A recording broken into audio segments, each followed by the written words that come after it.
background as to how Blaine and I perhaps came to meet each other. I was born in Toronto, so I'm a city boy. But actually, my families have all been in southwestern Ontario through my time since I was born. I'm the oddball. I'm also a civil engineer, but they don't necessarily go together. I've been aware of the fact that we were connected with the inventor virtually all my life, but on a relatively low-key basis. It hasn't been the center of excitement, on the basis of his celebrity status or anything like that. And for reasons I won't go into, I started writing down information about the family about 40 years ago, just to sort of become better aware of how so many people around our farm were our cousins. Now, the Edison family, actually, the great-grandfather of the inventor was born in Holland, and he was the Edison migrant to North America around 1730 or so. Grew up in New Jersey, a landholder there, and then the Revolutionary War came about, and he was a loyalist, so he had to leave the country, went to Nova Scotia, 1783, with 20 or 30,000 other refugees, and spent 25 years there, and in 1811 moved to Upper Canada, along Lake Erie, near Port Burwell, which is south of St. Thomas, southeast of London. When he moved up there, he moved with all of his children, some of them having been born in New Jersey, numbering about 9 or possibly 10. By that time, when they moved from Nova Scotia, there were grandchildren of his that had been born in Nova Scotia, including the inventor's father. So the inventor's father was essentially Canadian. And they moved to the Port Burwell area along Lake Erie. And the inventor's grandfather lived out his life there. That's where the inventor's father had grown up. The inventor is known to have visited his grandfather in the Port Burwell area, the village of Vienna, at least once in his lifetime. But the youngest of that collection of children of the immigrant moved with her husband onto a military land grant he acquired in the Strathroy area, west of London, about a third of the way to Sarnia. And that is why, and my families are all descended from that girl. And that's why there are a lot of Edison cousins to this day in the Strathroy area. Now, the inventor's father was politically active at the time of the Mackenzie Rebellion and was on the hit list, being chased because of his outspokenness in that area, politically undesirable. And he fled to Michigan. And there's some evidence that he crossed into Michigan across the St. Mary River that goes from Lake Huron down to Lake St. Clair. I accumulated, beginning 30 or 40 years ago, information that established that the inventor was actually at our farming area there west of London on at least 3 occasions in his lifetime. once as a boy, young boy, once as a teenager, perhaps 16 or so, and later as a famous man. And the question is, why, when he was so famous, did he end up visiting our farming area? Well, I try to fill in some of the background to get some explanations for that. I focused early in the summer on trying to tidy up my records about him being west of London, in our farming area near Strathroy, as a teenager. And I thought I should really look into the possibility that that visit was in connection with the period of time that he was in Stratford, 1863, as a 16-year-old.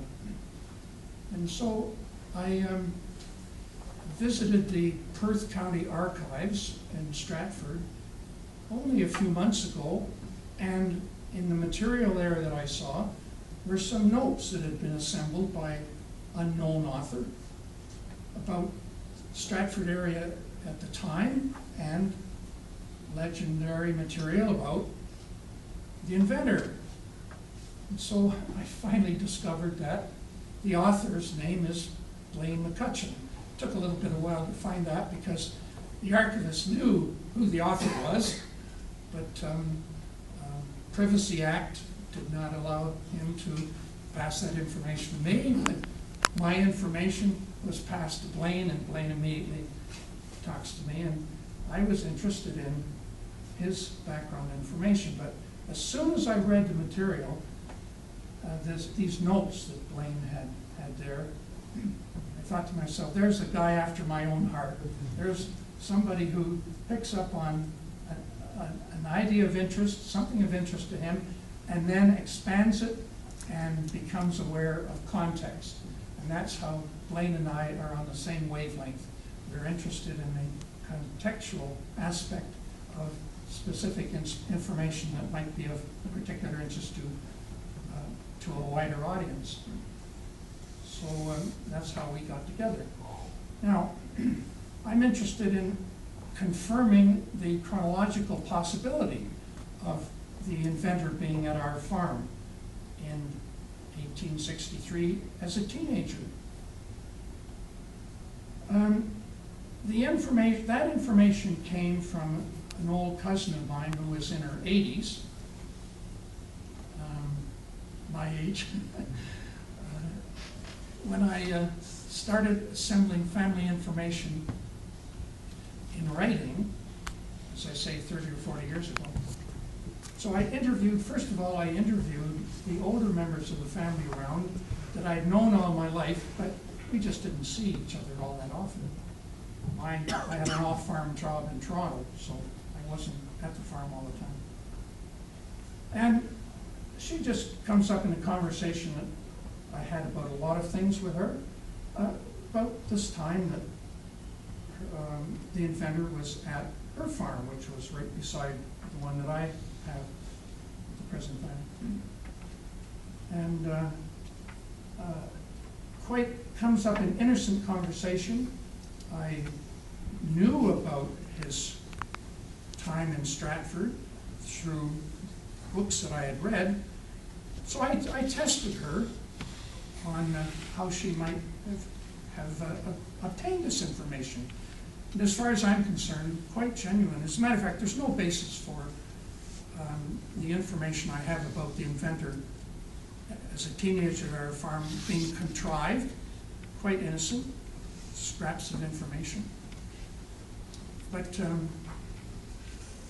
Grand Trunk Railway ran Toronto to Sarnia through Stratford and St. Mary's. Our farm is a kilometer from Strathroy, which is the main line of the Grand Trunk's competitive railway of the day, the Great Western Railway, Toronto to London to Sarnia. But I discovered that the linkage between St. Mary's, Grand Trunk, and London, Great Western, had been built by the 1863 period. So it admits of the possibility that when the inventor leaves Toronto on the Grand Trunk, heading for Sarnia, it's quite possible that he was on a train that went to London beyond St. Mary's rather than directly to Sarnia, Point Edward, and across the river to Port Huron. One of the things that my old cousin recalled her father mentioning was that when the inventor was at their farm, their Collins farm, beside my Collins farm, two brothers, was that the inventor was given a few dollars for his travels. Well, that possibly ties up with the fact that if he switched railways, he wouldn't have free access. So we don't have any positive evidence. This is an example of virtually all aspects of the story. The legend as Blaine refers to it as, is part of the legend, that we don't have positive proof of every step along the way. Except for the fact that I can see no reason for doubting whatsoever the inventor's record in 1904 that he had a telegrapher's job in Stratford in 1863. It's one of the few pieces of information that I think is absolutely reliable. Two or three other things, but that's by the way.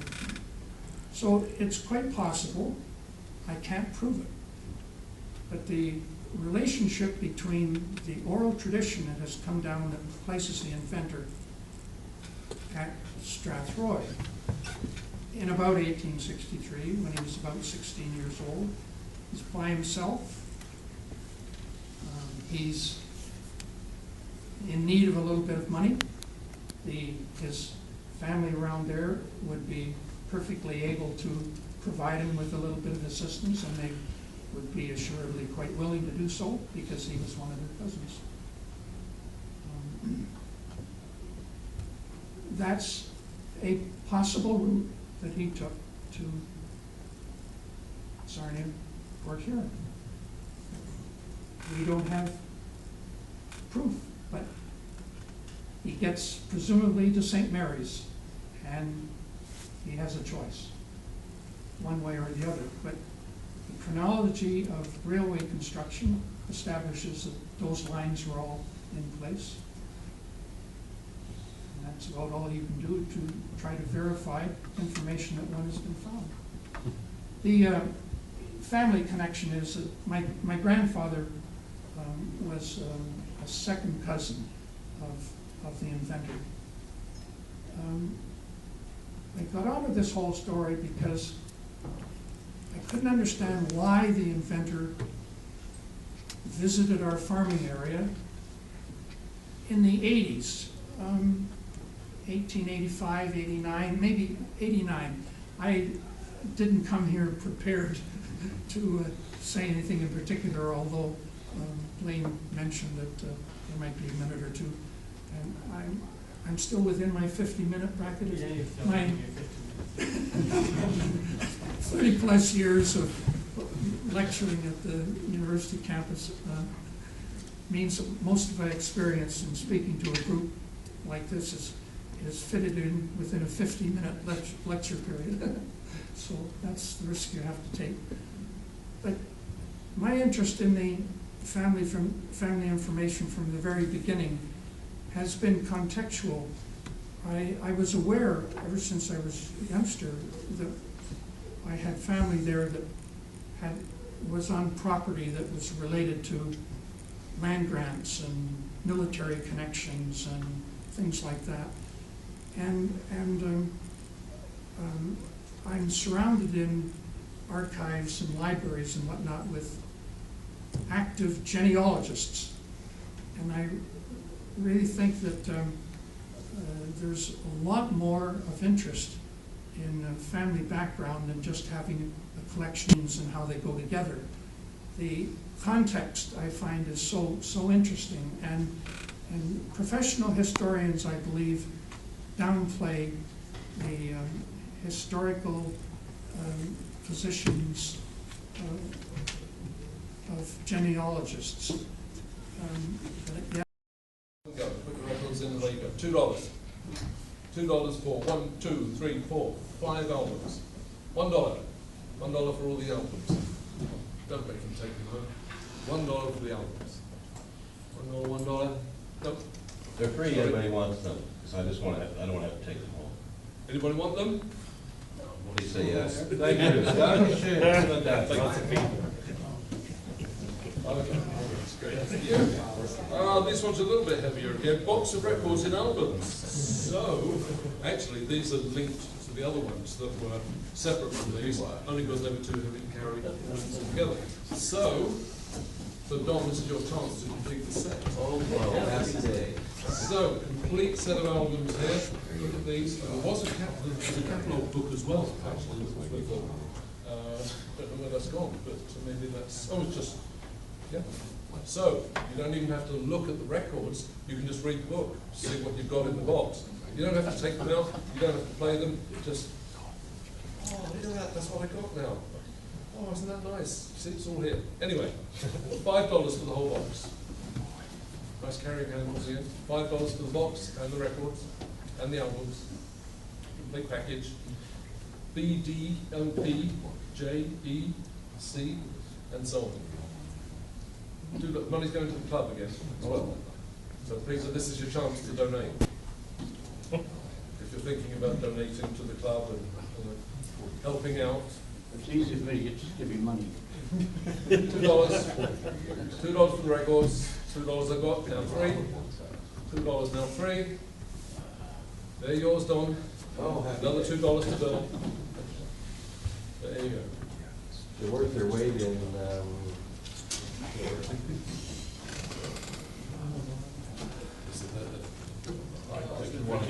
Good, thank you. Dance and swing records. Thanks a lot. See, this is a really good example of what this auction is all about. Don has just bought a stack of records that somebody else didn't want, but equally, he's brought a stack of records that he doesn't want. Oh. Well, no, that's not quite true. He spoke to me earlier and he said, Mike, I was awake all last night trying to decide what to do with these records. And in the end, for financial reasons, I took the decision, sorry, I shouldn't have divulged that, but I took the decision that There's some good swingers there. I would have to, Yeah. I would have to part with these records. So a lot of swing records, nice records here, $10 for the lot. I'll do them not too heavy. $10 for the records,